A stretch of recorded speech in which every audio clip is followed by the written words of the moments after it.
6월절은 우리 민족에게 계절로 치면 정월 14일 대보름과 같은 날입니다.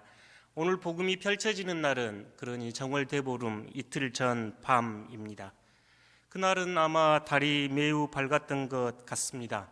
주님께서는 밤새 기도하신 후에 달이 점점 서편으로 기울어가기 시작할 때 제자들과 함께 이제 때가 되셨음을 말씀하고 계셨습니다. 아직 봄이 시작되었지만 새벽은 매서운 찬 기운이 있었을 그 시간, 저 멀리에서 사람들이 불꽃을 들고 몽둥이와 칼을 들고 예수님께 다가왔습니다. 그들은 오면서 서로 작전을 짰습니다. 가룟 유다가 예수님께 키스를 하면 그 예수님을 바로 붙잡아 가자는 계획을 세웠습니다. 그래도 10여 명의 제자들이 있으니 혹시 반격을 하여 서로 큰 싸움이 일어나는 것을 피하려고 했을 것입니다. 유다가 예수님께 다가와서 선생님 안녕하십니까 하고 입을 맞춥니다.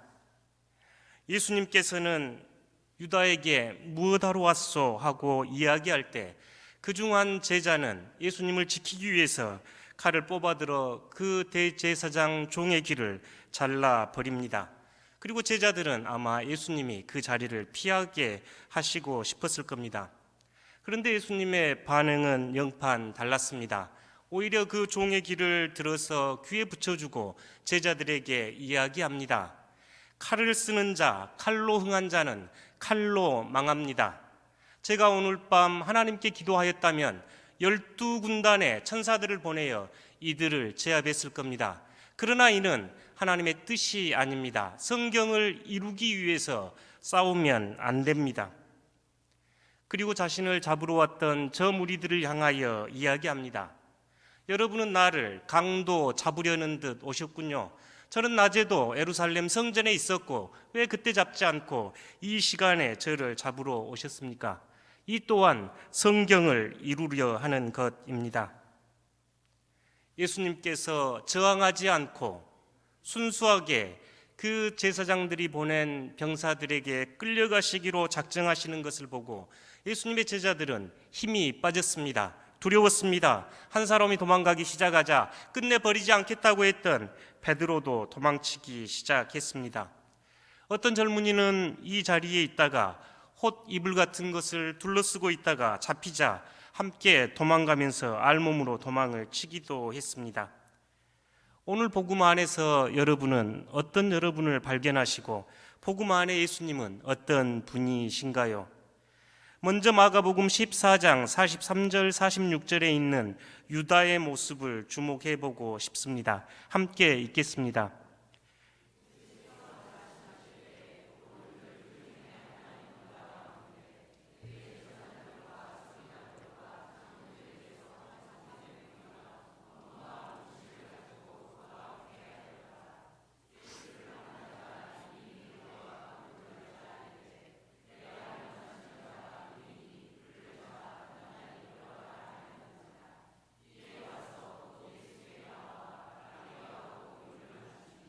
아멘. 어릴 적 어른들이 호랑이는 죽으면 가죽을 남기고 사람은 죽으면 이름을 남긴다고 하셨던 말씀을 여러 번 하셨습니다. 아마 이름을 소중하게 남겨서 효도하는 것이 동양의 가르침이었던 모양입니다. 역사에서 가장 치욕적인 이름 중 하나가 유다가 분명할 겁니다. 12제자 중에 한 명이었습니다만 예수님을 판 자, 유다의 키스라고 하는 이 말은 지금도 아주 부정적인 의미로 사용됩니다. 앞에서는 매우 친한 척, 반가운 척, 가까운 척 하다가 뒤에서 배신할 때 우리가 유다의 키스라고 하는 말을 씁니다. 성경 안에서도 예수를 판 자, 도둑이 든 자, 사탄이 든 자라고 유다를 이야기하니 이 유다의 이름만큼 부정적인 이름은 없습니다. 저 오른편 위쪽에 보면 염소 한 마리가 양떼를 끌고 갑니다. 양들을 잡기 위해서 길잡이 염소입니다. 저 양들은 저 길잡이 염소를 모르고 따라가지요. 저 염소를 유다의 염소, 유다 염소라고 영어로 표현합니다. 배반과 배신을 일컫는 말이지요. 남을 몰래 들여다볼 때도 유다의 창문, 유다의 구멍이란 말을 씁니다. 밑에 보이는 저 유다라는 프랑카드는 우리나라 손흥민 선수가 있는 토트넘 팬들이 한번 들어 올렸던 카드입니다. 2000년대 초반에 솔 캠벨이라고 하는 아주 유명한 선수가 지금 토트넘에서 뛰고 있었는데 수비수였습니다. 그가 그들하고 토트넘과 아주 원수지간이었던 아스날로 이적에 가 버립니다. 그가 토트넘 경기장을 찾았을 때 그 팬들이 유다라는 표지판을 들고 그 캠벨 선수에게 야유를 보낸 이야기입니다. 야구를 좋아하신 분은 최영우 선수가 대구구장에 가면 늘 배반자라고 손가락질하고 야유받는 일을 알 겁니다. 유다가 그런 이름으로 사용됐습니다. 유다는 예수님의 12제자 중에 한 사람이었고 그의 이름은 여호와를 찬미하다, 찬양하다라는 좋은 이름입니다. 그런데 왜 이 사람이 예수님을 은전 30에 팔게 되었을까요? 왜 그는 예수님에게 배반의 키스를 하게 되었을까요? 예수님이 이 사람 태어나지 않았으면 더 좋았을 것을 하고 연민하게 했던 유다는 왜 그랬을까요? 성경에는 그 안에 사탄이 들어갔다, 그 안에 재물에 대한 탐욕이 있었기 때문이라고 이야기를 합니다. 조금 신학적으로 유다를 봐보면 유다는 예수 그리스도에 대한 자기의 상이 달랐던 것 같습니다. 유다는 예수님이 예루살렘을 입성하시면 다윗 왕조를 재건해서 새로운 이스라엘을 재건할 꿈을 꾸고 있었습니다. 그런데 예루살렘 성에 들어가신 예수님, 이 유다의 기대와는 다르게 본인이 십자가의 길 고난을 져야 할 것을 여러 차례 이야기하시면서 이 유다는 배반하기로 결심한 것으로 보입니다. 자신이 생각했던 예수, 자신이 믿고 따랐던 예수, 그 예수가 아니기에 은전 30에 팔기로 했던 모습입니다. 어쩌면 우리 모습도 이 유다와 같습니다. 내가 생각한 대로 예수는 그런 모습이어야 하고, 하나님도 내가 생각하는 하나님, 성경도 내가 생각하는 성경, 교회도 내가 생각하는 교회가 옳은 교회라고 생각을 하며 그렇지 않으면 언제든지 떠날 수 있습니다. 이런 유다의 모습은 오늘 우리의 모습을 고발하기에 부끄럽습니다. 오늘 유다보다 더 주인공은 물론 예수님입니다. 예수님의 모습 안에서 우리에게 주어진 은혜와 복음을 맛보고자 합니다. 마가복음 14장 47절에서 49절, 마태복음 26장 52절에서 54절 말씀을 함께 읽어보겠습니다. 곁에 서 있는 자 중에 한 사람이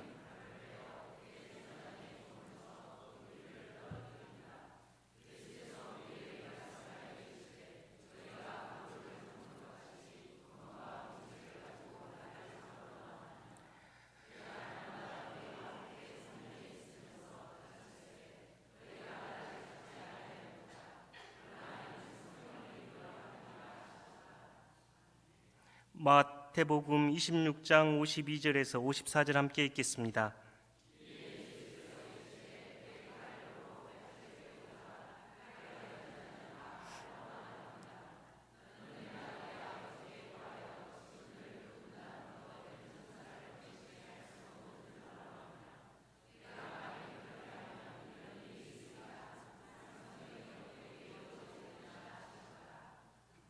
아멘. 저희가 이 두 본문을 종합해서 보면 이날 밤 예수님께서 우리에게 들려주시고자 했던 복음이 보다 명확하게 드러납니다. 두 본문 모두 결말은 성경을 이루려 함이라고 이야기를 합니다. 훗날 요한이 이 제자가 베드로라고 가리킵니다. 베드로가 칼을 빼내서 대제사장 종 말고의 길을 잘랐을 때 예수님께서 그것을 말기시고 말고의 길을 치유하시면서 검으로 일어선 자 검으로 망할 것이다. 그 당시 유대인들의 속담이었다고 합니다. 칼로 흥한 자 칼로 망할 것이라는 이야기를 합니다.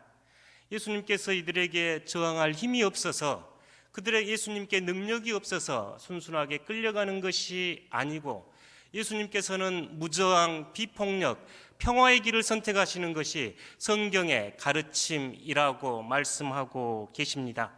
예수님을 잡으러 왔던 이들에게도 마찬가지입니다. 성전에 있을 때도 충분히 잡으러 갈 수 있었는데 이 밤 이렇게 와서 자신을 잡아가는 것은 성경을 이루려 한다고 이야기합니다.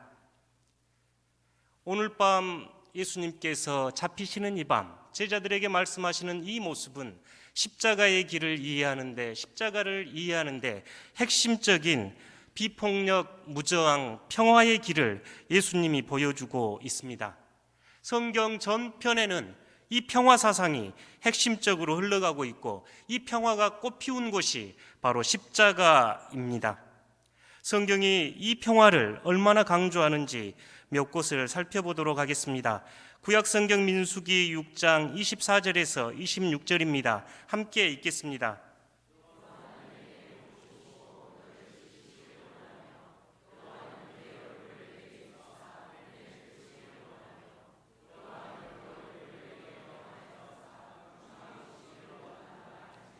아멘.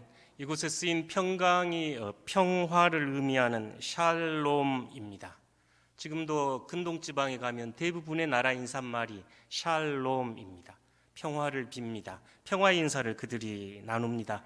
이 평화가 구약 성경에서도 가장 핵심적인 하나님 나라 통치의 모습을 보여줍니다. 민수기는 아론이 자기 자녀들을 축복했던 기도문이기도 합니다. 이 곳에서도 평화가 깃들기를 원하는 내용입니다.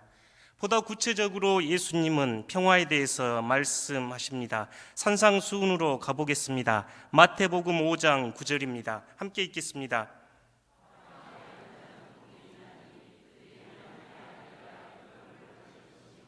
아멘.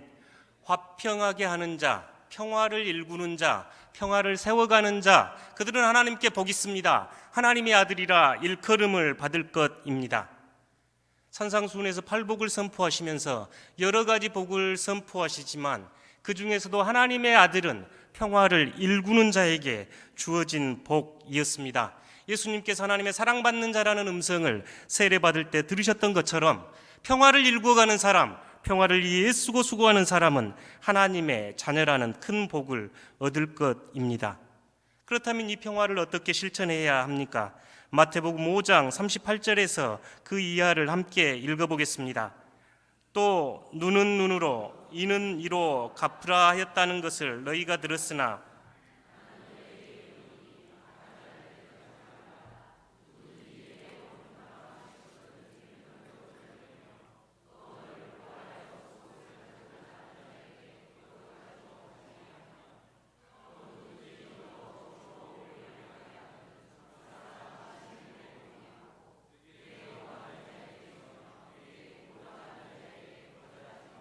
아멘. 평화의 길이 참 거칠고 우리에게 도전이 되고 험합니다. 눈은 눈으로 이는 이로 구약에 나와 있던 동해 보복법이었습니다. 그런데 예수님께서는 눈은 눈, 이는 이가 아니라 악한 자를 대적하지 말라고 합니다. 오른뺨을 치거든 왼뺨마저 대주라고 합니다. 속옷을 달라고 하면 겉옷마저 내달라고 합니다. 오리를 가자고 하면 십리를 가자고 합니다. 구하는 자에게 주고 구우는 자에게 거절하지 말라고 이야기합니다. 우리를 참 부담스럽게 하는 이야기입니다. 오늘 밤 이 겟세마네 동산에서 예수님은 이 모습 그대로 보여줍니다. 왼뺨을 때리자 오른뺨을 대줍니다. 그를 끌고 가려고 하자 순수하게 끌려가는 모습을 오늘 보여주고 있습니다. 오히려 죽임을 당할지라도 자신을 내주어 평화의 길을 가는 예수님의 모습입니다. 요한복음 14장 27절을 함께 읽어보겠습니다.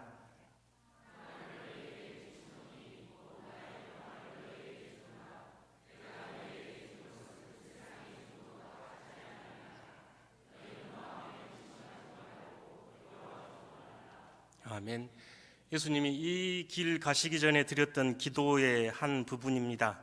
나는 평화를 남겨두고 갑니다. 내 평화를 줍니다. 내가 주는 평화는 세상이 주는 평화와 같지 않습니다. 이 평화는 이제 여러분이 감당하십시오. 여러분이 평화를 위하여 살아가십시오라고 말씀을 합니다. 바울은 이 예수님의 평화가 십자가에서 꽃 피었음을 발견했습니다. 에베소서 2장 13절에서 18절입니다. 함께 읽겠습니다.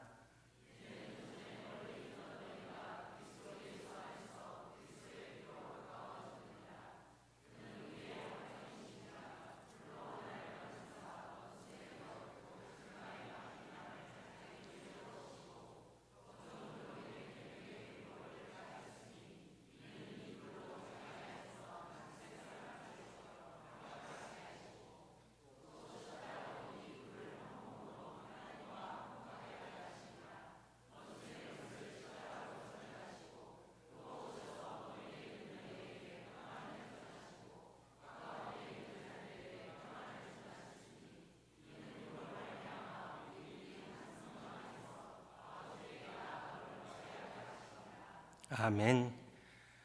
저희가 성경을 읽다 보면 샬롬도 평강, 평안, 평화 여러 가지로 번역이 돼 있고, 지금 이곳에 쓰인 평화라는 그리스어도 평안, 평강, 화평 여러 가지 단어로 쓰여 있어서 오히려 우리가 평화에 대한 의식을 잃어버리게 한 것 아닌가 하는 아쉬움이 있는 본문들입니다.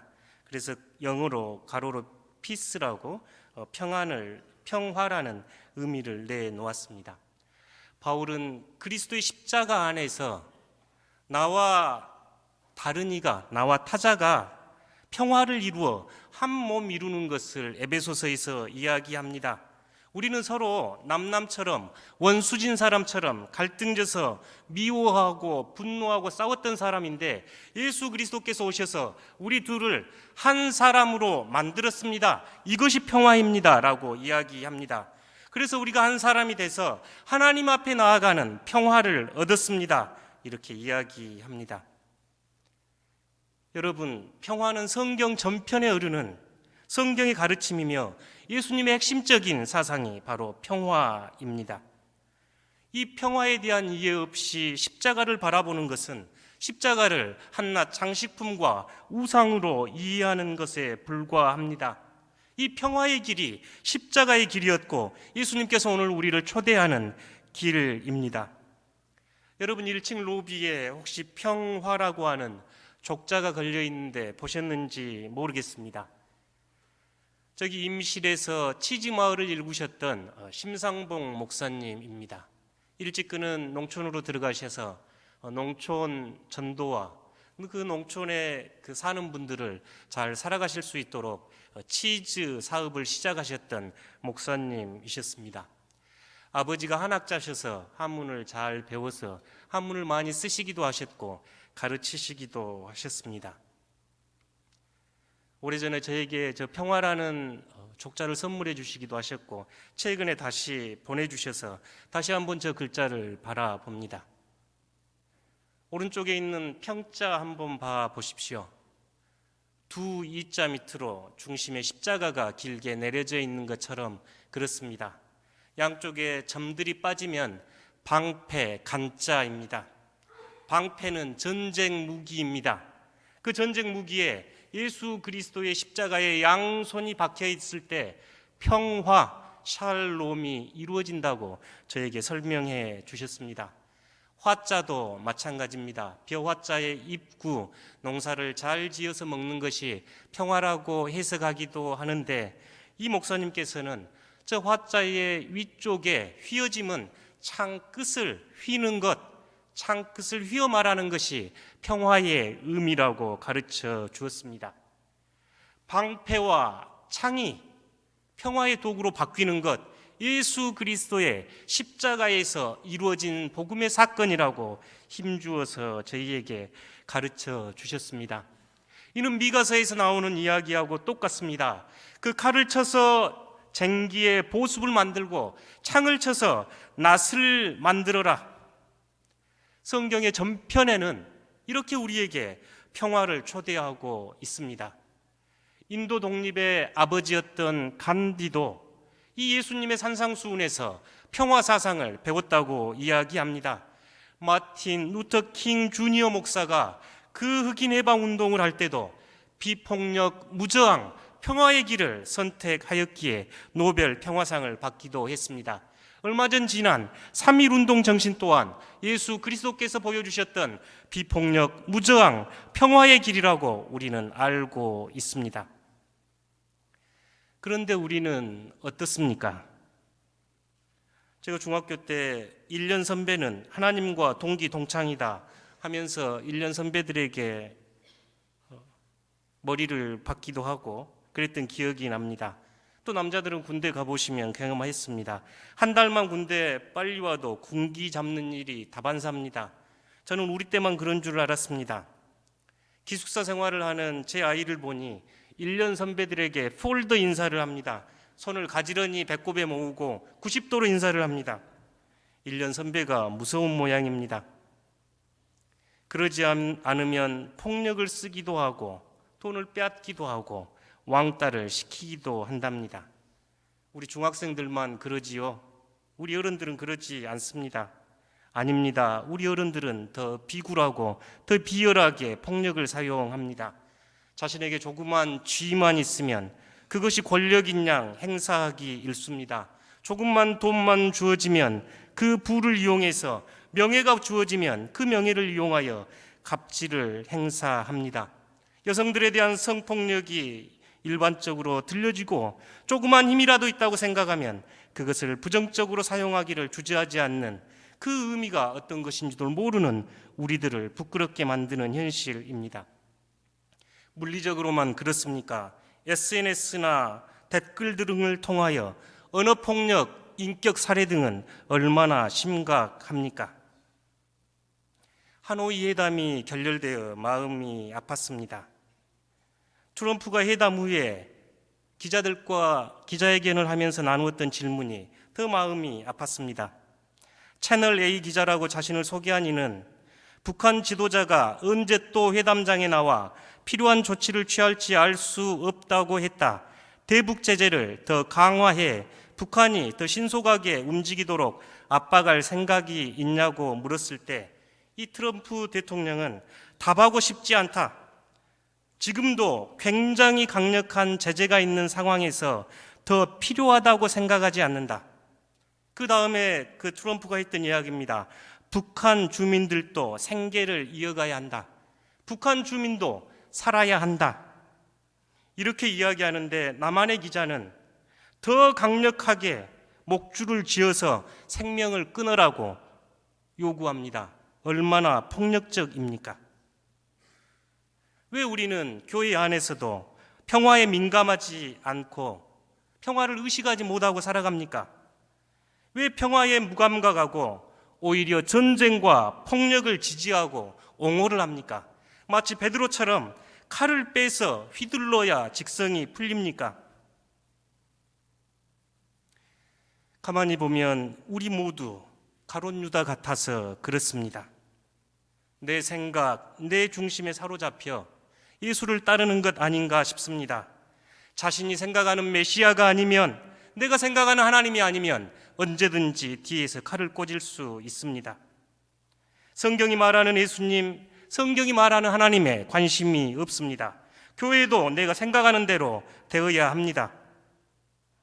우리가 평화에 둔감하고 폭력과 전쟁을 선호하는 것은 예수를 배반한 가룟 유다와 똑같은 모습 아닙니까? 저희가 지난주 나누었던 복음을 다시 한번 생각해 보십시오. 예수님이 이 밤 이렇게 잡혀가야 하는 것, 십자가를 져야 하는 것, 매우 심란하고 고민하여 죽게 되었다고 제자들과 나누면서 밤새 기도하셨던 그 모습 떠올려 보십시오. 아버지는 다 할 수 있으니 할 수만 있거든 이 잔을 내게서 옮겨주십시오라고 청했던 예수님을 생각해 보십시오. 그 예수님이 오늘 순수하게 평화의 길, 비폭력, 무저항의 길을 선택합니다. 예수님의 기도가 우리의 모습이 어때야 할지 가르쳐 줍니다. 기도하는 사람은 변화하며 성장하며 평화를 일구는 사람입니다.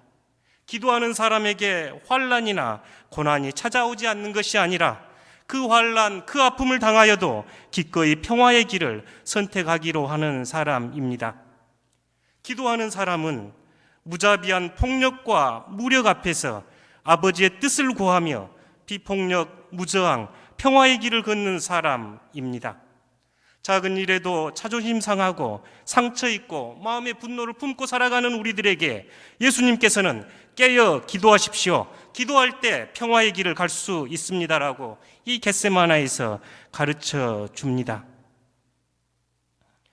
우리가 예수님의 길을 따른다고 하면서도 너무나 쉽게 폭력적인 우리의 모습이 오늘 복음 앞에서 고발됩니다.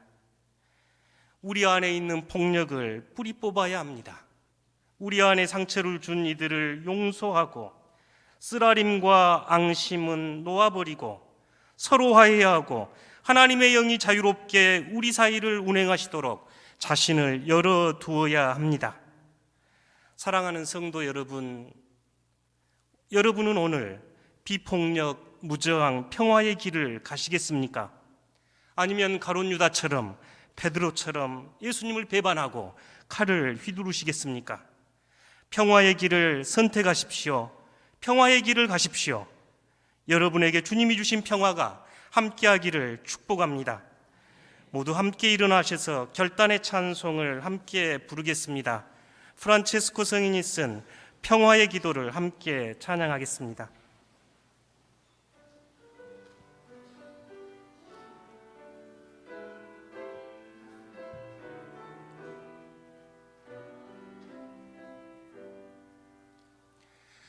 주여 나를 평화의 도구로 써주소서.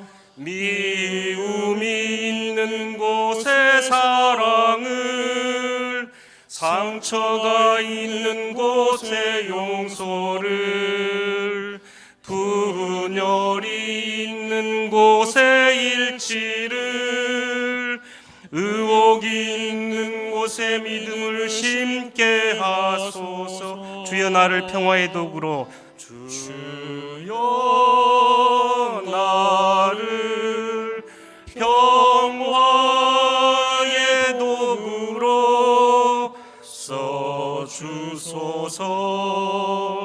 오류가 있는 곳에 진리를, 절망이 있는 곳에 희망을, 어둠이 있는 곳에 광명을, 슬픔이 있는 곳에 기쁨을 심게 하소서.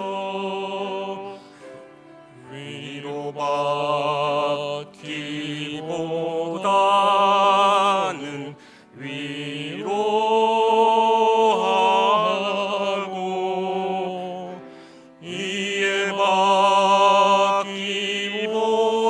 이해받기보다는 이해하며,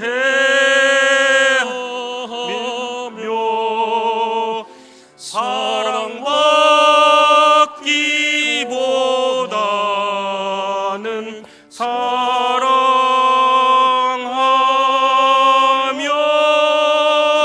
주님을 온전히 믿음으로 영생을 얻기 때문이니. 주여 나를 평화의 도구로 써주소서. 가슴에 손을 모으고 함께 기도하겠습니다. 주님, 나를